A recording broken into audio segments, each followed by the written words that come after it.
welcome to yet another episode of It's Me Speaking to You. I am, as always, your ever-faithful host, Mr. Jeffrey Wilson, coming to you live and direct from the gateway to the West, St. Louis, Missouri.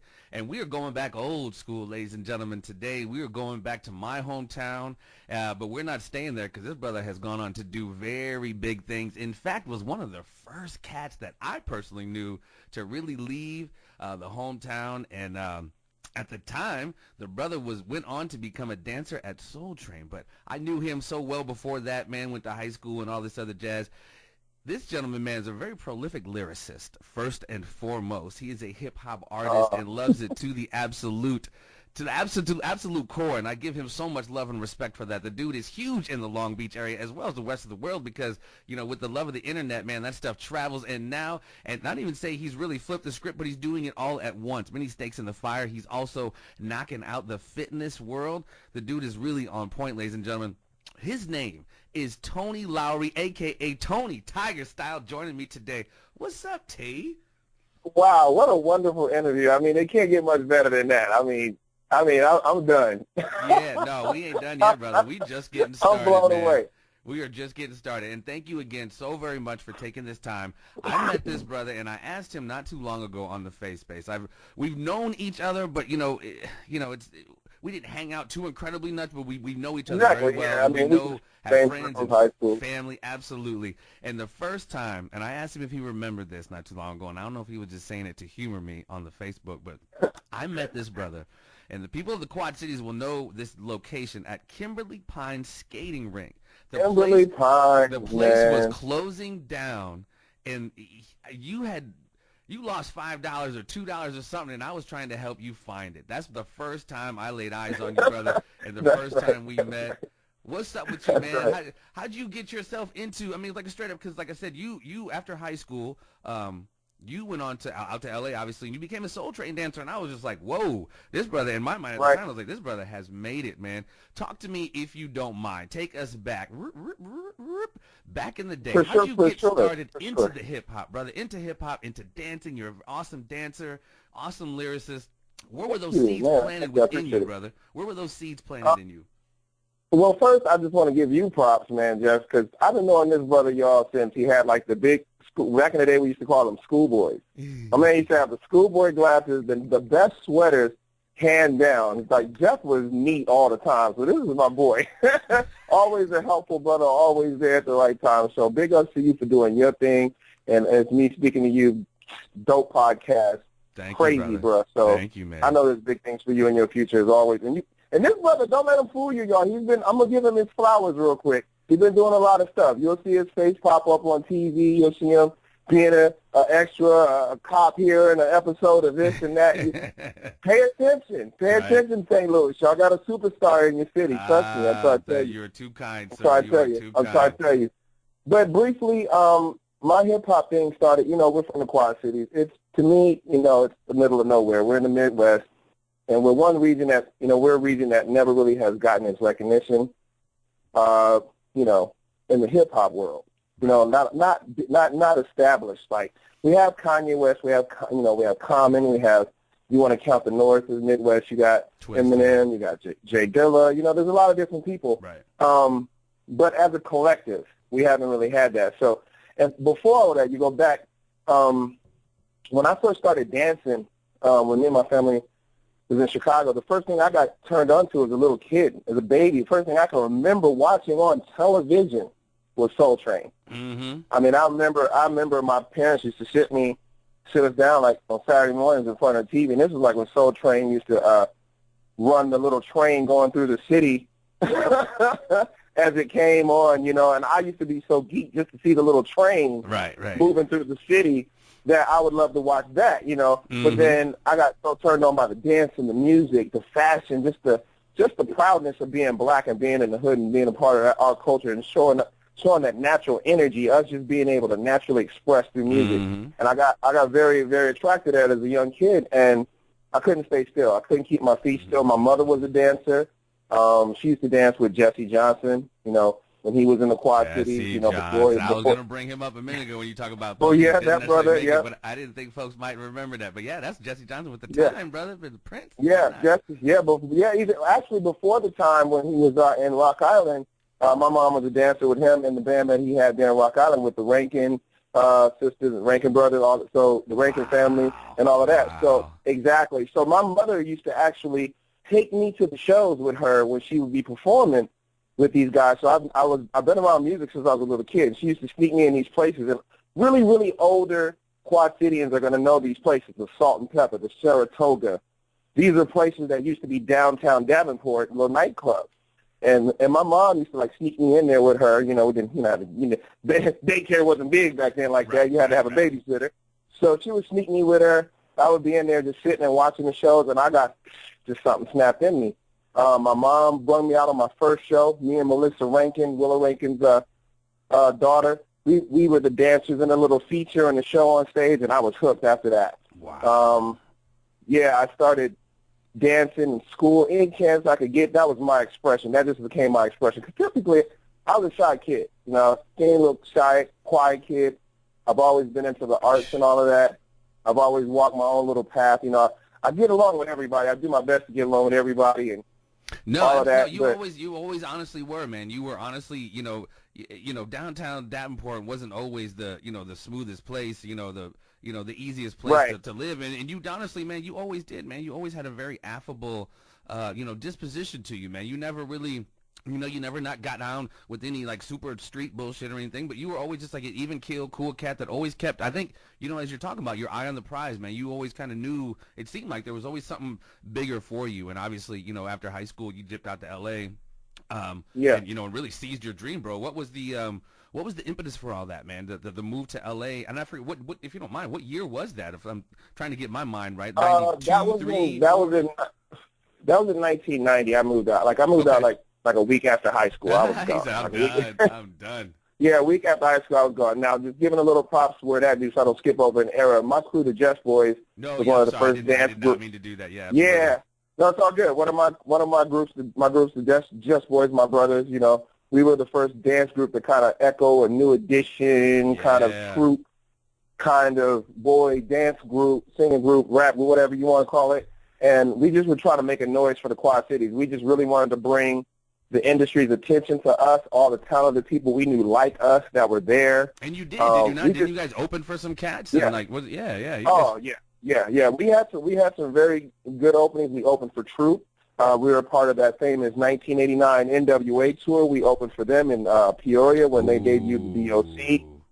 Yeah, so we were there for that. We opened for EPMD back in the day. Oh, so damn, son. Yeah, that's one of my favorites right there, straight up, like hands down. Like that's one of my old school faves, EPMD. Yeah, we did that. We did Tony, Jazzy Jeff and the Fresh Prince concert when they came to town. This is when they were in their prime back in the day. So we were very, very young kids that were getting exposed to all of these industry cats. We got the tickets. Is there any of that anybody recorded, like that wound up transferring it nowadays to YouTube? Because I wound up seeing, is there anything out there? I saw the back in the day, ladies and gentlemen, we had like a teen nightclub called Stage 2, and I forget what it was called after that, but it was where everybody could come hang out, and these guys, Just Boys, Tony Lowery, my old school boy Harold Clay, all you guys, Hagen, man. Hagen Randolph, Hagen, man. Mark, Art Berry, all homies, these were Frankie. very, very talented brothers. So any Saturday night, you would go to Stage 2, this little teen club, and these guys would be holding court, pretty much every Saturday. So that was pretty much. Yeah. As a matter of fact, that's how we all formed as a group, battling each other. Me and Hagen used to be like the Davenport two dudes, and then like Mark and Barry were the two Illinois dudes that would come to the Stage 2 spot and always shine. And we kind of battled. We had our little battle. We had to see who was going to be alpha dog. Yeah, we had to see who was going to be alpha dog, and it was just so close and so tough to judge because we both had two different styles. Me and Hagen loved to pop and break dance. We were more like Chris Brown and the brother Columbus Short in Stomp the Yard. That was our style, straight out. Right. And like Mark and Barry, they were smoother. You know, like they had like the glides and they had like that kind of that precision. And Mark was just a beast out, just period. I mean, he was like, if anybody knows how MC Hammer was in his prime, I swear to God, Mark Claiborne was like the closest. When did you get to the Quad Cities from Chicago? We came at a very early age. Like my grandparents had David and Joy's restaurant, as everybody knows, that's from the Quad Cities. Yes, we had that soul food restaurant, which became the center of the community downtown there on 6th Street, which was predominantly a bad area in Quad Cities at that time. It was, quote-unquote, the hood. Right. And my grandfather was one of the center pillar people in that neighborhood, along with Jim and Jim's bar and DMC's around the corner and the Lighthouse across the street that helped kind of clean up the neighborhood and give a sense of tone to the neighborhood of, like, pride, 6th Street pride. Like, it was our neighborhood. Like, you come through there, people might look at you crazy, but everybody down there is really cool once you know where you're at. Absolutely. It was like that kind of vibe. And, like, I knew that wherever I went, I felt safe. I always felt safe. I never had no problems. I never had worried about nobody stepping to me on no gang stuff or any of that kind of stuff, because my family just didn't have that. We just had that kind of tone that we set that we weren't having that. We weren't a part of that. It was a really kind of, I mean, I don't know, hard to say, but it was just more community back then. Everybody kind of knew each other. It was just a little bit more love, I mean, as it is now, more privacy fences and all that shit. Now, I mean, back then definitely. It was just, you could play jailbreak and run through people's yards and shit. Nowadays, it's like and ding dong ditch and all kinds of other games that would probably get wrap you. Now. You must try to get shot doing that now. You definitely would get shot now. And I'll probably be the one to shoot. It's definitely. If I don't know who you are, but no, like. Really, like, when we came from Chicago, I think it was like probably, it was in the 70s still. So it was in the 70s. I know I was relatively young. This was before my sister was born. And shout out, Star. How you doing? And before my sister was born. And then my grandparents, with the help of my mom, kind of helped develop this business down 6th Street. They, evolved it. It became that center of the community like that. And that just was what it was. That was my place, too, like my sanctum to meet everybody, because I didn't have to go any place. My grandfather was really strict, so I couldn't really go that many places. So it was kind of cool that my place was the place to be. The bar was down, the restaurant and bar was downstairs, and we lived upstairs. So it was relatively simple to get known by everybody and to meet everybody. But my attraction came to just all these different events we would have in the Quad Cities, the River Fest, the concerts and whatnot. I would just want to participate and shine as much as possible, just to kind of show that, hey, I'm going to be one of those dudes that's going to try to bring it home, for the neighborhood. Definitely keep an eye on that. And that's kind of what it was. That was the vibe. Definitely keep an eye on this cat. And like you said, man, you echo a very similar sentiment to people who once they graduate, or people who come from the Quad who just have that itch to get the hell out of there. And you did it, toot sweet once you graduated. And immediate, and honestly, man, success came upon you really fast once you got out there, and jumping and booking the gig on the on Soul Train.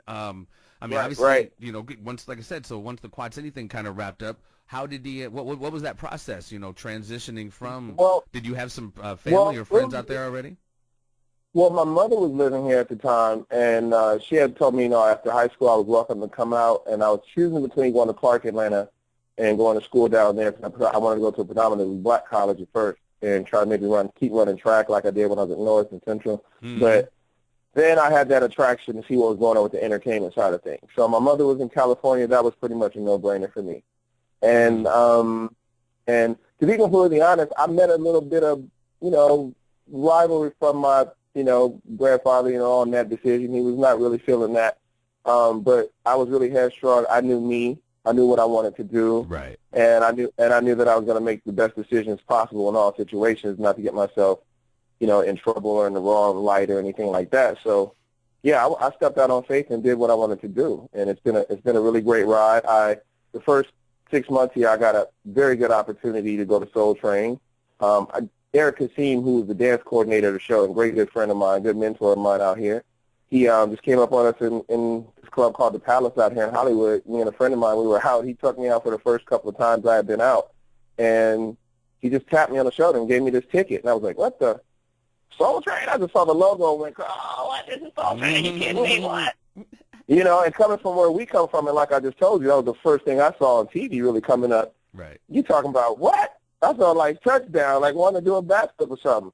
And being a part of that show, I got to meet so many cool people, like not only just the celebrities and the artists that came through, but Don himself, I got to be very acquainted with his son, Tony, Reggie, who's the stage manager there on the show. All the dancers, I could go through a list of names. I got just Soul Train family for days that do so many different things in this industry. Who was that long-haired Asian gal? I remember. Everybody always asks about her, right? Everybody says, who's the Chinese lady? Who's the Chinese lady? No, but, there's so many different eras of Soul Train, like the dancers. It's really like an alumni. It's crazy.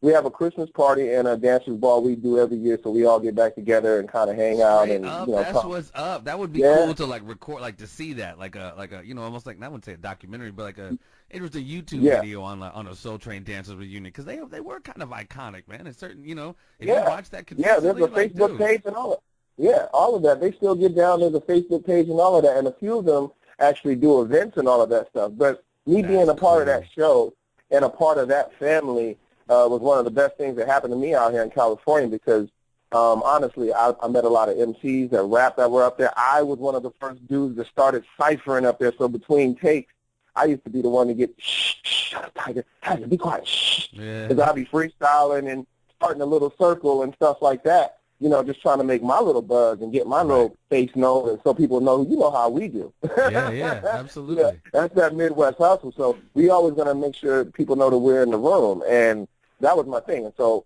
now, man, I know so many different people, man. I swear to God.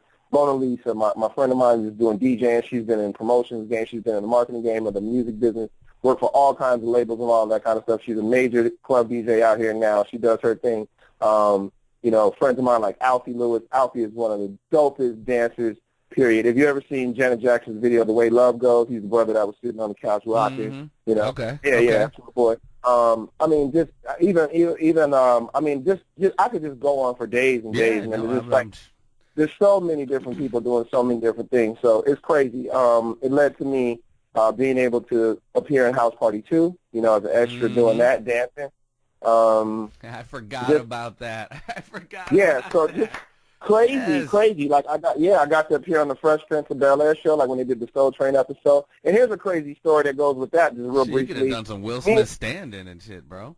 Here's a funny, true story. We were on the set. I got on this tan vest that I was notorious for wearing back in the day. I used to love it. It was a shooting vest. It just looked so ill, right? It was the BBD era, so you could wear whatever you wanted. Right? So I'm on set. I got on this tan vest and all of this kind of stuff. Will has on the exact same thing, damn near. He has on a tan vest, like almost the same kind of thing, same look as me. We almost got the same cut, same height. And the stage director dude comes over to me and with his head down, trying to give me marker directions, and didn't even know I wasn't Will. That was the funniest shit. And he pointed it out, like he pointed it out to Will. He was like, I thought that was that dude. That was you. Like, you should have been like, I forgot my PIN number. What's my PIN number again? Right. That was just a great moment for me to get mistaken on set for Will Smith, right? On the Soul Train episode too, and all of that. So that's cool, great, brother. Man. I've had some really great experiences out here, man. I've been very blessed. I don't take any of it because honestly, you get that initial. I mean, I try to tell people, man, it's hard work a lot of times, but sometimes when you get that initial door, just one door to open up, man, it opens up into sometimes so much bigger shit that you often don't even realize. Like I said, you probably can't even. You could go on probably for the rest of the hour naming the different people and names that you met through. Yeah, definitely, and situations. I mean, like even some people from our state, like Tracy Spencer. I had Tracy Spencer. I was convinced I was going to marry her. Yeah, she's very, very cool people. I got to meet her, Tyron Turner, back in the day. From Minister Society. Very, very cool brother. Like my whole crew, the Superheroes, my rap group that I used to be a part of. We did a lot of things out here, too. We made a big name. We're about to do our thing and probably sign with Def Jam, but we ended up going a different direction on that. I mean, like, it was just so much stuff. Like, I even had a song, Blessed, to be reviewed in Billboard, like in the pop section. This was like in 1996. Like, you can look it up. The song of mine was called Girl Next Door, and I did it with a good friend of mine, Jeff Feldman from Philadelphia, and Philly J. So we did this record, and we weren't even really finished with the record, was the funny part, and he submitted it. His friend Evan Levy, whose studio we recorded it at, he submitted the record to Billboard, and Billboard got a hold of it, bro, and they reviewed it in the pop section, between Heavy D's Waterbed Hev and Jamiroquai's first album. How dope is that? Damn. Like, for a kid from Quad Cities, like, come on, man. You can't, hey, brother. you can't write stuff like this. So it's been a really blessing ride, and it's still going. Well, I'm doing my thing now. That, like I said, you got in ages ago into your door opened in LA ages ago, but you've been been doing a lot, man. Like, and you really made your mark in the Long Beach and LA area with your music. Tell me a little bit about how that started, man, because it's like I've been watching you for a minute, but man, when I look at the feedback and I look at your following, man, out in that area is crazy. Well, sure, yeah. Well, the reason Long Beach was the first stay is because when me and my mom first came here to California, she was staying in Linwood at the time. And if anybody in Southern California, Linwood is lit. Like, I was staying, like, right below Compton area, like, Bullis Road, Compton Boulevard, like that. So, by Linwood High School. So, very, very, very street over there. But, we were still cool and everything. But we eventually moved to Long Beach. My mom, said, let's go move to Long Beach. It's a little bit more accessible, jobs and stuff like, okay, cool. So we moved to Long Beach. At that time, Long Beach was still kind of like evolving. They just had got the blue line. This is right before the Rodney King incident took place. So it was like, I'm fresh, right? I'm in California right during the transition of the 80s going into the 90s.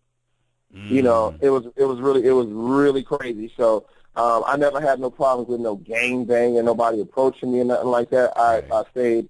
Yeah, I moved to the Long Beach over off 15th and Pacific, which is like, still the east side of Long Beach. Hung out with a lot of Samoan brothers that were right there in my complex. I didn't even know they were Bloods and all this other stuff just because they always just treated me regular. I never was no problem, none of that.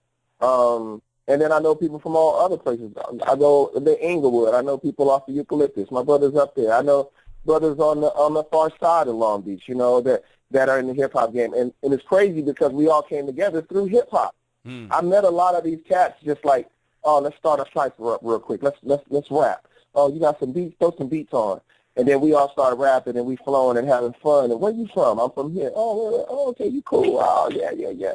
And through hip-hop, literally, I traveled this land. That's what's up. And just met people just through that. So a lot of my relationships were sparked by literally me ciphering and just building and meeting people just with a speak piece and being open to meeting new people. Well, and that's what's up too. And I will have you cite your your musical links and stuff, iTunes and this and that for people can follow up at the end of the interview there. But that's dope, man. And ladies and gentlemen, I can't even begin to tell you I am. Everybody knows me about whatever. It doesn't even matter. I'm very selective about the kind of music I listen to, and it's like you got to be saying something, man. It has to be about something, and you can't just be just rambling about nothing. And my man brings it. Right. My man brings it, and so it's refreshing to hear. And I don't care how old you are, brother. Keep doing it, man. Keep doing it. It's no, for sure, definitely. I mean, that's eternal.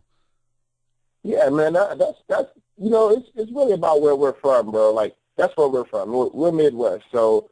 We're very blue collar. We're very, country city. You know what I mean? And like we kind of have a nice composite of different styles: the East Coast style, West Coast. Some of us you'll hear dudes in our neighborhood that sound like they're from the West Coast or down south. Because that's the music they was influenced. We got a lot of everything. You got some dudes that sound like they're straight from New York. From well, East Coast honestly, man, and living where we were at, man, we were always obviously the last ones to get shit. But I don't know about you. I can almost assume you had family in different parts.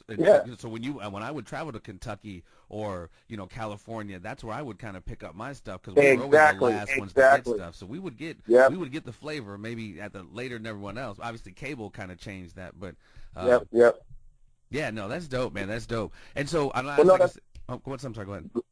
No, I was just going to say that's funny you say that because that's what I used to do. I used to be that dude. Like, oh, I just went to Michigan to hang out with my cousins for the summer. And I come back. Oh, Tony, what's the new dance? Oh, the new dance is the prep. Right. Oh, let me show you how you do it. That's the prep. So I'm the dude. I'm coming back with the flag. Like, oh, I learned this. Let me show you. This is the new dance. Let me teach it to you. So when we go out to the spot, we can bust it out on them. They ain't gonna even know. And that's how you stay ahead on ahead. That's how I used to stay ahead of the game. I remember the first time I heard the record Planet Rock was my cousin Chris Gales. Rest in peace. My cousin. It's funny. I'm sorry. Go ahead.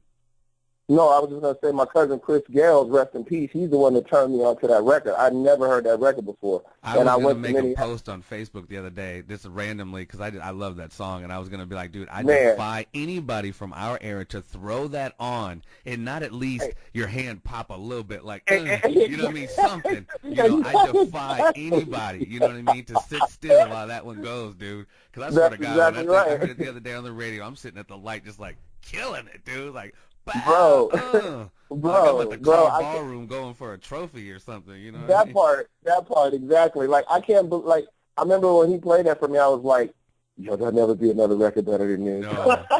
I just felt like this is the best record ever. Yeah. Like crazy. I'm looking at the Tommy Boy label and everything, like the 3 dudes on it and everything. Like so. But, I mean, that was the thing. I used to just like to go out of town, bring back dances, bring back music from other places and other areas so I could kind of learn them other areas and turn my friends onto it. Like me and the Just Boys, we used to like study Soul Train and watch the performances and get the moves so down pat, like to where we could just do it in our sleep. You know what I mean? And that you got to learn how to sometimes build your skills when you're not in a big area like that and you're not exposed to all that stuff. Yeah, I distinctly remember sitting in my living room. I couldn't do the Roger Rabbit for the life of me, but I watched. I think they were called The Boys, right? The Boys, the right. Oh yeah, from out here in California. Yeah, The Boys. I watched their Soul Train performance. I had VHS in the living room doing over and over until I got me some Roger Rabbit down, dude. Right. And remember that move that Redhead Kingpin used to do when like you grab your foot and jump over? I remember Hassani Woods. Wait, I remember Hassani Woods. I think was the first dude I really seen nail that move, like when he grabbed the foot and jump over the foot and not bust the butt. Speaking on that, I was watching the check it out. It's on YouTube. It's it's basically the Big Daddy Kane biography, and he had his dancers Scoob Lover and Scrap Lover, and one of them said. He came up with that grabbing the foot and jumped over it, and I didn't know that. I don't know if that's true.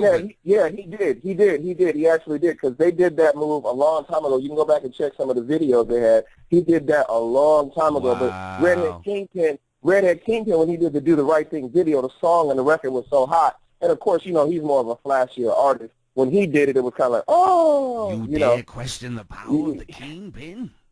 Exactly. Redhead won. That's my joint. Oh, that's my jam. When remember what was the movie? God dang it. New Jack City when they played that. That was in New Jack City. Yep. That made that scene so nervous when that came on. It was like, that's what's up, man. We going back right here with my boy TigerStyle, man. Indeed. Yeah, dude. So I mean, obviously, like I said, prolific lyricist. You're gonna be able to check his stuff out as soon as when I link this stuff up here. But you have transitioned, like the immutable law of the universe has changed, and we all transition, we all grow. And not that you put the mic down, that will never happen, I'm sure. But you have definitely taken a very interesting route with you really dipped into the fitness and the health and nutrition in a serious way, man. And I think that's hugely important. We can almost dedicate a whole conversation to that. But what prompted that? You've always been in shape, obviously, but what prompted that? And where you doing your biz at? Well, I've always been attracted to fitness in some aspect. My uncle was responsible for that because he turned me on to working out, before I was even into high school or sports and athletics in school. He turned me on to just the discipline of the gym, being able to go in there, focus, put away all the stresses and everything and just leave it all behind right there and give it all up in the gym. So I really appreciate him for giving me that discipline at an early age. And then I started to revisit it when I was here in California because it's just the climate for it here. I started working at Gold's Gym. I worked there as a fitness consultant, which is basically, doing the membership, signing you up, giving you the tours and all that kind of stuff. And then I would always be camaradeing with all the different bodybuilders and stuff that were there, Lionel Brown, all these different cats, Johnny Calgill. These are very big, very legendary bodybuilders out here in Cali. And they would just always be like, you got the passion for this. You explain it so well. Like, why don't you become a trainer? And I was honestly just a little intimidated at trainers. I'm thinking, like, to be a trainer, you got to be like, yo, you got to look at it. Everybody going to be looking at you like, well, you got to at least look at it or something, And that was my ignorance to the whole broad spectrum of fitness. And though you do have to look the brand, in my opinion, I feel that's very important because if you're not living it, how can you really how can you really sell it to anybody else, right? So or like a motivational speaker just looking all wrong. I mean, I've seen it. Exactly. That as soon as he gets off the stage, he's got issues, he's got problems. So my thing was I just kept running. The only reason I never addressed this earlier is, one, because I was really focused on music and all that, and two, I honestly didn't know how. I worked for different gyms because I always wanted to have access to working out. So I worked at, Gold's Gym. That's where I started. They gave me some incredible training, okay? Like, they will send you through a 5-day seminar on how to do different things, okay? Very great place to train and start. Then I worked for Bally Supersports when they were big, before they transitioned to LA Fitness. That was cool, but it wasn't the most attractive for me, just because the one thing that hit me as a negative is they were really forcing us to push a lot of fitness programs on people that really weren't necessarily appropriate, but they were just priced good. They were just priced well to make profits for the gym. And now me as a trainer also, the get back for me as a trainer was terrible. I mean, like, so you're figuring I'm making $22 on a couple $100, $300,000 transaction. It's like, it's really ridiculous. And then I still have the responsibility of helping this person reach the goal, training them, designing a program for them, and so on and so forth. So that just really wasn't the most attractive thing to me, the corporate gym thing. Plus, from the athlete side, from the person training in the gym side, I didn't really like the atmosphere. It was too crowded. I hate waiting on equipment. I hate, just all the distractions sometimes. I sometimes just want to get in, get out, and I'm sure people understand what I'm talking about. Especially after the new year. Exactly. And then the next thing was, I see all these trainers in the gym that are more concentrating on booty and looking at some girl or, looking at their self and how tight their shirt looks in the mirror, as they rolled it up on their biceps and whatnot, then helping this person that they're focused on reaching the goal. Now, I'm not trying to rag on all trainers. I'm just saying that I saw that in a lot of abundance, and it started to eat at me. And so as a person that had the knowledge of knowing how to train after acquiring it after a while, I just started thinking like, dang, man, there should be a spot where you could just be able to go in, get out, do your thing, boom, boom, boom. Somebody help you really reach the goal. They know what they're doing. They really know what they're talking about. They're not just BSing you and trying to sound smart. They really know what they're talking about. They can explain it to you. Why doesn't that exist?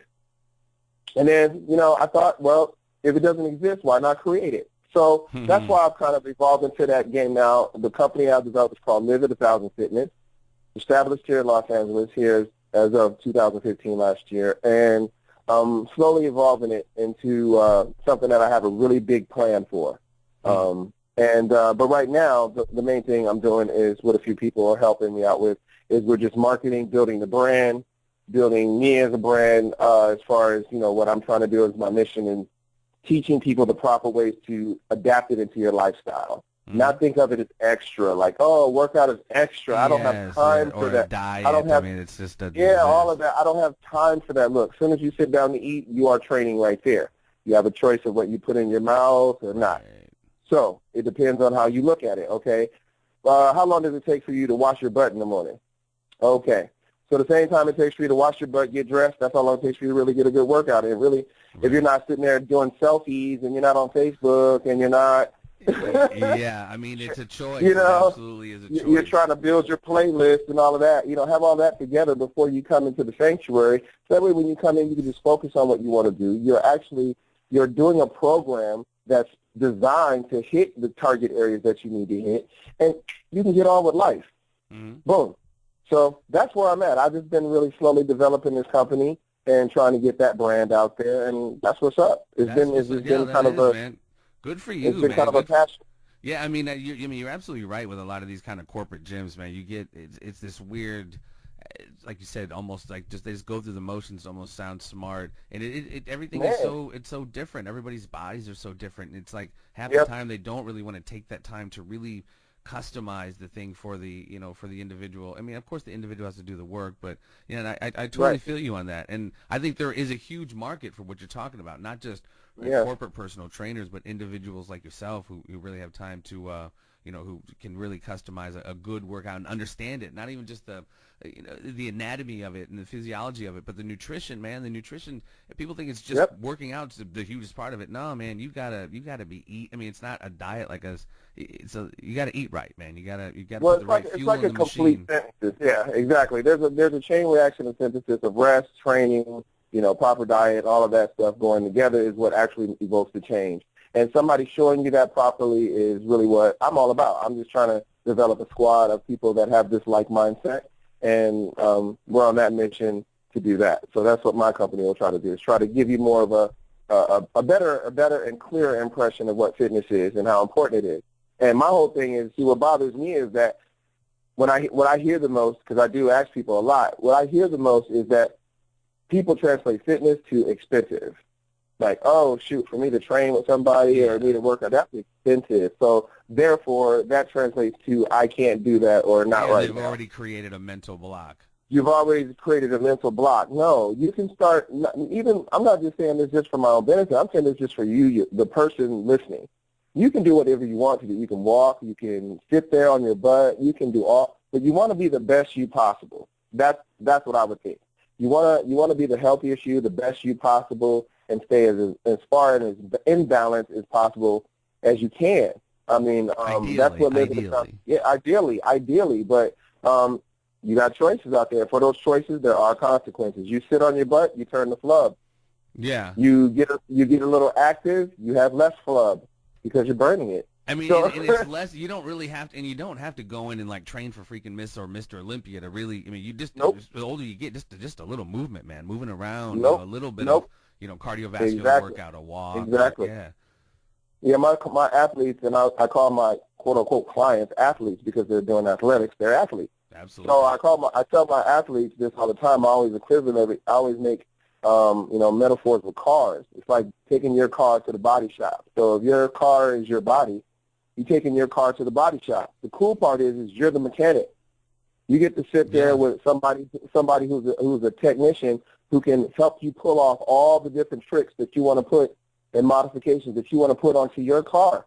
You got this one vessel to work with. Right. Damn. Well, and I honestly use a similar analogy of a car, but when I tell my oldest daughter, I'm like, you can't, a Formula One race car or a NASCAR race car does not. You have to put the proper fuel in it. You can't put sugar water in it. You can't put artificial, saccharin and sucrose and aspartame in a race car and make it work on an optimum level. You need to put the right fuel in it, along with what you're talking about, having that, being able to specifically modify certain body parts. You're absolutely right. Yep, that's exactly what it is. And, I tell people, you don't really need expensive clothes if you have your physique together. If you have your vessel together, trust me. Yes. Trust me. They're not going to look for the label. They're going to be looking at you. Yes, yeah, no, you're absolutely right, my friend. No, that's very cool, man. And everyone, you can follow up more and follow him at Live at 1000 Fitness. Man, he is absolutely killing it. Oh boy, Tony Lowery, Tony TigerStyle. Thank you, I'm not going to keep you too much longer, much. brother. As I told you in the beginning, you got to mess with. You got to step into the conspiracy triangle of doom. Okay. All right. It is very simple. Actually, I say it's very simple, but it can be very simple, and it can also get complicated. As you hear the questions, you'll understand it. There are very simple three questions that you can answer, or three questions I pose. You can answer a simple yes or no, or you can expound. You can, expounding is always encouraged, but a yes or no will suffice. All right. Are you prepared, sir? Okay. Oh, shoot. I don't know if I'm prepared. I need Jesus on the line. Question I'm ready to go. Okay, Question let's do number one. Here we go. For Tony Lowery, Tony TigerStyle. Yes. Do you, sir, do you believe in the existence of extraterrestrial intelligence? Do I believe in extraterrestrial intelligence? Do you believe in the existence of extraterrestrial intelligence? Yes, I do. How about that? Yes, I do. A very simple and definitive yes, sir, on the question numero un. Second question, sir. Getting a little bit more complex. Actually, the first one's complex. This is also complex. Do you, sir, believe in the official story, the official narrative, if you will, of the events of November 22nd, 1963, this being the assassination of John Fitzgerald Kennedy by a Lee Harvey Oswald with the gun from the building and the 3 shots, and on the other side we have conspiracy talk. I have a problem with that. No, I do not completely believe he made that shot. All right, sir. So the official story, you're not feeling all together. Not just him by himself. No, a little Okay. bit. I think it would take a little bit more fine-tuned thinker than Harvey Lee Oswald. I think what you're saying is you smell a rat. I think I do. Mr. Tiger. I think I do. He smells rat. He smells rat. Yes, I do. Question number 3. Moving on to a little bit more contemporary narratives and following of more contemporary narratives, sir. A little bit more recent. Do you follow the narrative in the official story of the events of September the 11th, 2001? Of course we have our official story. And then on the other side, we have conspiracy abound as well. What say you, sir? Whew. Shoot. So basically, do I believe that it went down like they say it went down? How the plane was hijacked and then that, and there was no other conspiracy to it? That's right. Shoot. You got me with this one, Jeff. Let's see. Oh, gosh. Please don't nobody get mad at me out there. There's no right or wrong answer. I think it was hijacked by them, but I think there may be a little bit more to the reasoning why than what we have information So possibly, on. like other people have said, it maybe was allowed to happen type thing. I don't believe it was allowed. No, I won't say that. Okay. I won't believe it. I won't believe it. You were more on the line of the official story, or whatever, 19 from Saudi Arabia, headed up by Osama bin Laden, et cetera, et cetera.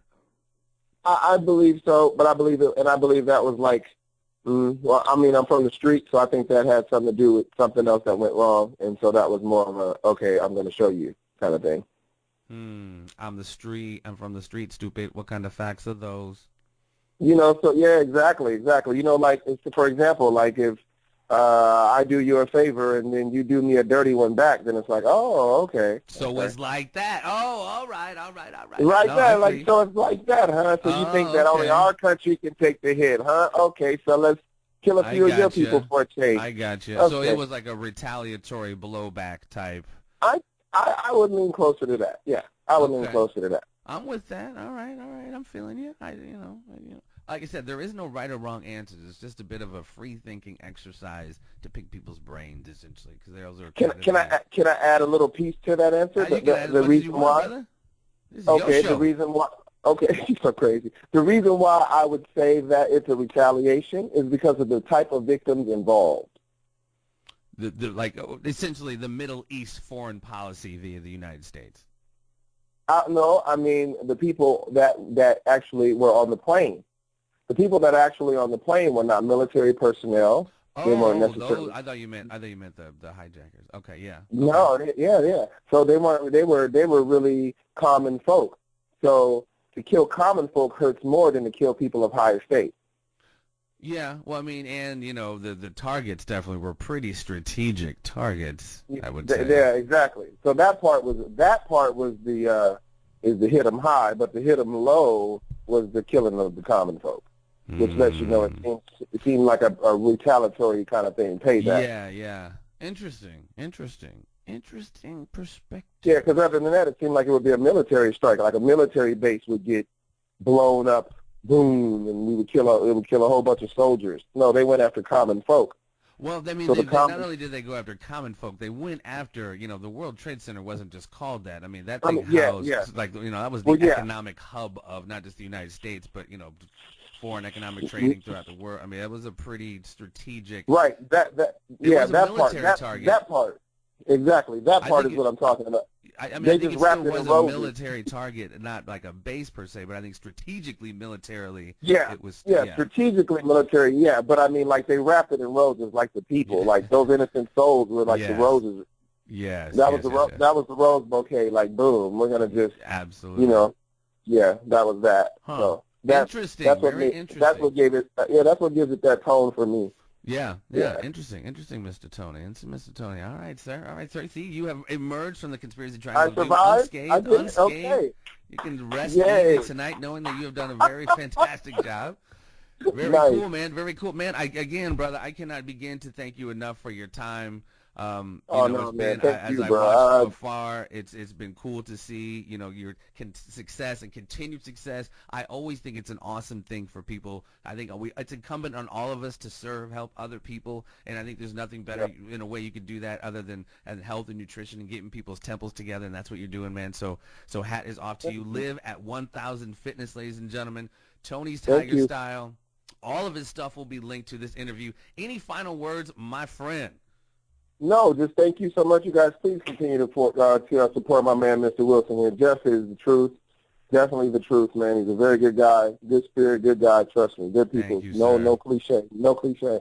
So thank you so much for your time, man. I really appreciate it, y'all. Absolutely. No, man. Thank you. And I will, we'll have you on again, man, as, we peep out, as things blow up for Live at 1,000 Fitness. Ladies and gentlemen, this has been Tony Lowery, a.k.a. Tony Tiger Style, Live at 1,000 Fitness.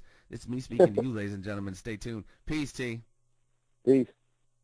Thank you for listening to It's Me Speaking to You. Please spread the word and subscribe to the YouTube channel, and stay tuned for more conversations with a variety of guests on a variety of subjects.